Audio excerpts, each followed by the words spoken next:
When I first saw March of the Wooden Soldiers, I was about 3 years old. My father showed it to me on an old film reel at the time, in black and white.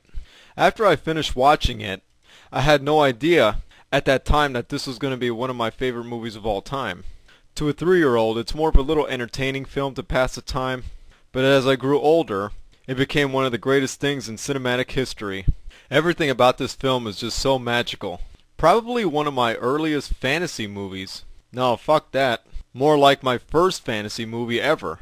For a film that predates The Wizard of Oz, it looked really damn impressive. From the direction, the set design, the costumes, and even the music, everything was just amazing. Hal Roach and MGM really went out of their way to make this something fresh and original. A project that was based on Victor Herbert's operetta. March of the Wooden Soldiers would require a lot of great acting talent, but none more memorable than Laurel and Hardy. These two need no introduction. They're widely regarded as the best comic duo of all time. A lot of the talent from that time period, including Chaplin, Abbott and Costello, and even the Three Stooges, were all fantastic, but Laurel and Hardy were definitely in their own league. And they were kings of comedy, taking their sweet time with every laugh, knowing how and when to deliver their humor. Like when Stan usually fails and Oliver just looks at the camera, and we share his sympathies that he has to deal with such a moron, or how they're able to have perfect comedic timing even with the physical comedy of an old silent film. And in this film, it's no different. They bring the best of their comedy without interfering with the storyline involving fairy tale and nursery rhyme characters. Now, in addition to Stan and Ollie, there's an all-around great cast to accompany them in this film, including Felix Knight as Tom Tom Piper, who has a magnificent voice, Charlotte Henry as Little Bo Peep, who's an example of an old-school 1930s Hollywood sweetheart, and of course, one of the all-time memorable villain characters, Silas Barnaby, played by Henry Brandon, who, believe it or not, was 20 years old at the time of this film.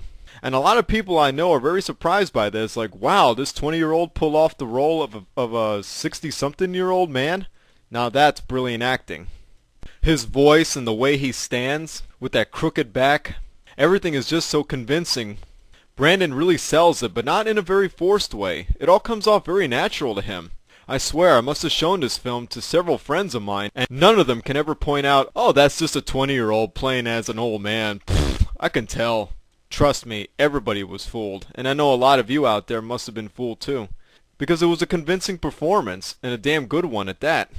As I mentioned before, March of the Wooden Soldiers, otherwise known as Babes in Toyland, deals with a fairy tale / nursery rhyme setting, set in the fictional world, obviously, known as Toyland.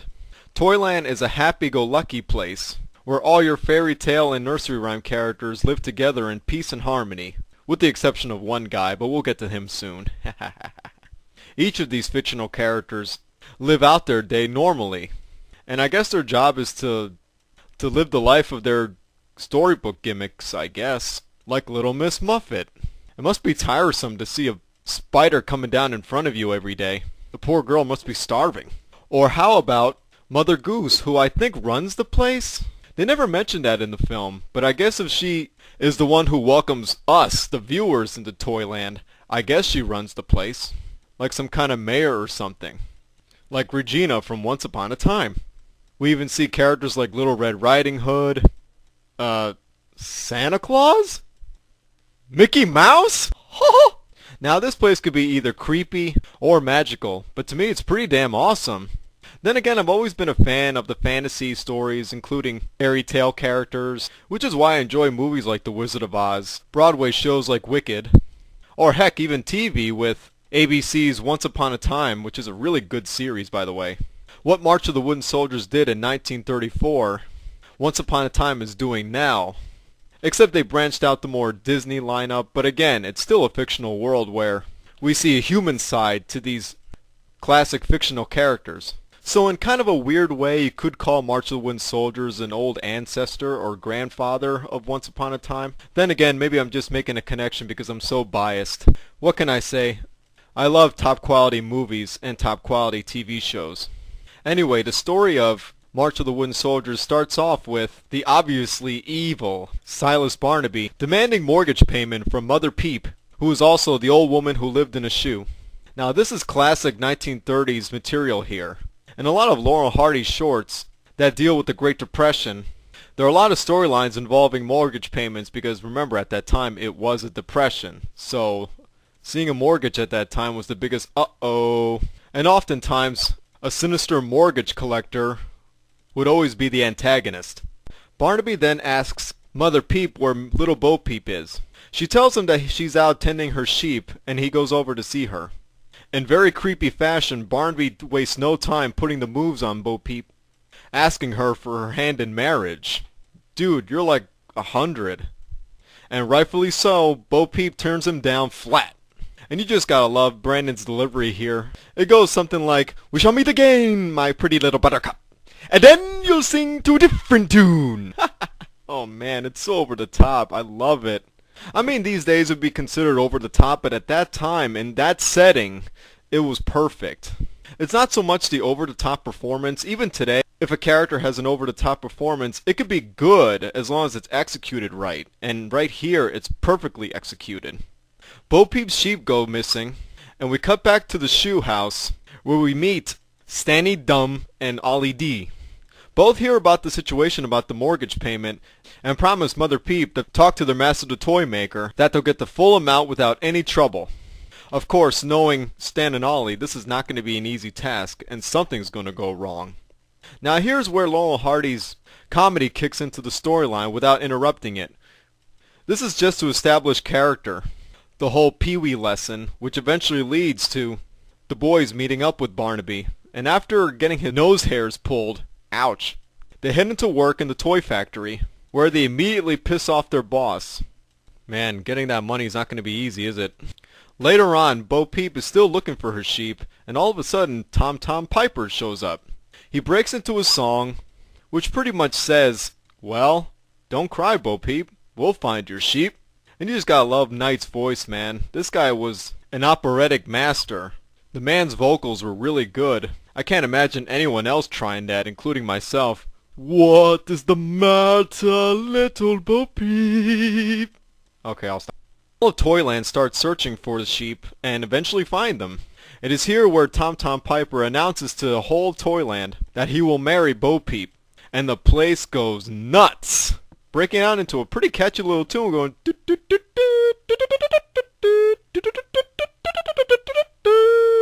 Oh my god, it is so catchy. Trust me, it's gonna stay in your head for a long time the second you hear it.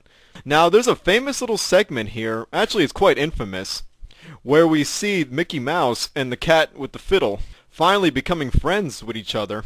But during this scene, Mickey's acting a little strange. It's like he's worn out or tired or something. I know people on Tumblr will know what I'm talking about, because somebody made an animated GIF of the Mickey from this movie, and nobody knew where it came from. Ugh, God, today's generation. Well, for those who are too busy twittering, I'd like to let you know that this Mickey was actually performed not by a midget, God, who would be that small, but by a monkey. Now I know what you're thinking, oh, poor monkey. They stuffed him into a little suit and he started doing all that stuff? Oh no! Well, at that time things were different. I don't think they would do that nowadays because, you know, of CGI and all that. But I gotta admit, even though the monkey had to be in a suit, its performance was really impressive, especially during the final battle, but we'll get to that soon. Meanwhile, back at the toy factory, Santa comes by and wants his order of toy soldiers so he can have them delivered on Christmas Day. Of course, Stanny Dumb was in charge of the order for the soldiers. They were supposed to be 1 foot high, but because this is Stan Laurel's genius, or lack thereof, they turned out to be 6 foot high. Santa can't possibly give toy soldiers the size of WWE wrestlers to children. Oh God, no. This of course pisses off the toy maker, and rightfully so, and he immediately fires them both. Not without leaving some destruction behind, of course. Though it is funny how Stan tells Ollie that they can still get the money somehow, but Oliver's like, just skip it, and knocks his ass down flat. Later on, Bo Peep tells her mother about the news, and that her and Tom Tom will get married immediately. Unfortunately, Barnaby shows up, and once again drops the M word. Mortgage. The boys come back home soon afterwards and try to steal the mortgage back with disastrous results. So they hatch up a plan to go to Barnaby's house at night and trick him into thinking that he's going to get a Christmas present. Nobody in the entire universe would ever fall for this. But it seemed like the plan was going to work. Until once again, Stanny messes up everything with a goodnight Ollie. Because they were found guilty of burglary, Old King Cole decrees that they both will be dunked as punishment and then sent to Bogeyland. What is Bogeyland, you may ask? Don't ask me yet. However, since Hardy's life was threatened, Bo Peep pleads with Barnaby to stop everything and leave them alone. Not only that, she accepts Barnaby's hand in marriage, so she can also save her home.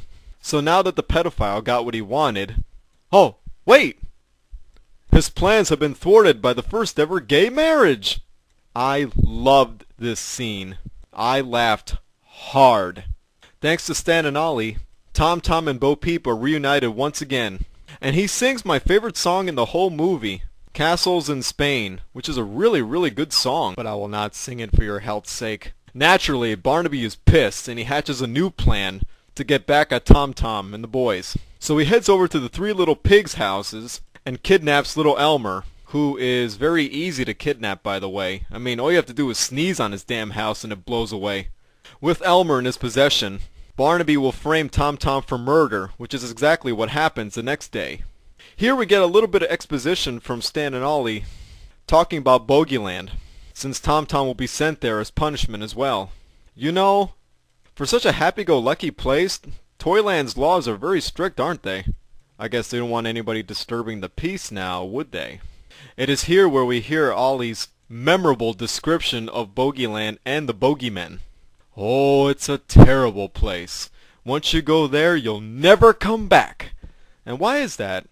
Well, when the bogeymen get you, they eat you alive. But you're asking, what do they look like anyway?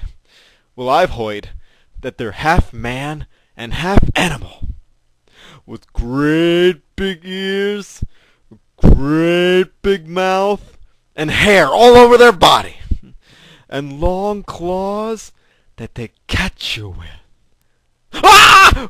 Oh, goddamn cat. But when the evidence conveniently shows up next to them, Oliver finds out that the sausage that Tom Tom supposedly grinded Elmer into is not pork at all. It's beef. So after recovering Elmer, Barnaby is chased by everybody in Toyland into his home. But by then it was too late, as Tom Tom was already sent to Bogeyland. Bo Peep goes after him, while Stan and Ollie go after Barnaby. Barnaby escapes into his mysterious well, which is like a secret entrance into Bogeyland. This could explain why later on the bogeymen know him and follow his every order without ripping his face off like they should be doing.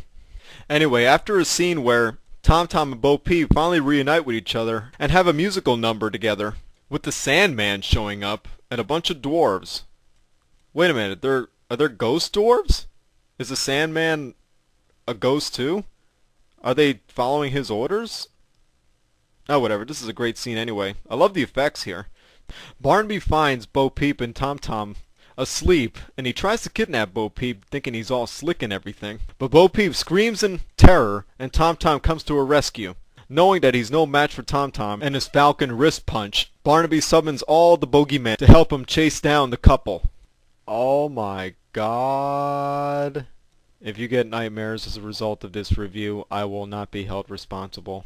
Stan and Ollie search and finally catch up with the couple and Barnaby. Right when you think that Ollie's going to kick Barnaby's ass, the bogeymen show up and our heroes are on the run. Thankfully, they make their way safely up the ladder and back into Toyland. Barnaby then makes an announcement to his bogeyman army that they will destroy all of Toyland. Oh man, things just got serious, huh? At this point, the intensity of the film really goes up high. For a movie that started off a little sugary and sweet, it's about to be an all-out war. Of course, the unsuspecting residents of Toyland have no idea that the bogeymen are on their way. So here's the point of the story where the false sense of security happens. Everybody thinks Stan and Ollie defeated Barnaby and his army of bogeymen by themselves, which is already hard to believe, but go with it. The army of bogeymen finally break into Toyland and start raising hell everywhere. Stan and Ollie and even Monkey Mouse start fighting back against the army. But even if Stan is a master of the Pee-wee, he knows it's going to take a lot more than that to take down the bogeymen. So his next big idea is to use the cannon. But Ollie says that they're running out of darts, so it might not work. But wait for it, wait for it, wait for it. Yeah! You know what? What? The Borg. The wooden soldiers. This is perhaps the greatest scene in the entire film. Because up until now, with the Laurel and Hardy shorts, we're always used to Stan screwing up everything in the end. Thus the, well, here's another nice mess you've gotten me into. But in a crazy, ironic twist, Stan's major screw-up is what saves the day. The effects for the wooden soldiers are just dazzling. The stop-motion work is really impressive, and looks good even to this day. Oh man, I miss film. I miss legitimate filmmaking. The kind of magic in movies we haven't seen since maybe the early 90s. And this was 1934, and it still looks amazing to this day. I can't stress that enough. Anyway, the wooden soldiers finally arrive and start tearing ass all over the place. And it's a really spectacular scene. Even little Elmer gets his revenge. The bogeyman gets smashed, stepped on, poked at, and even psyched out.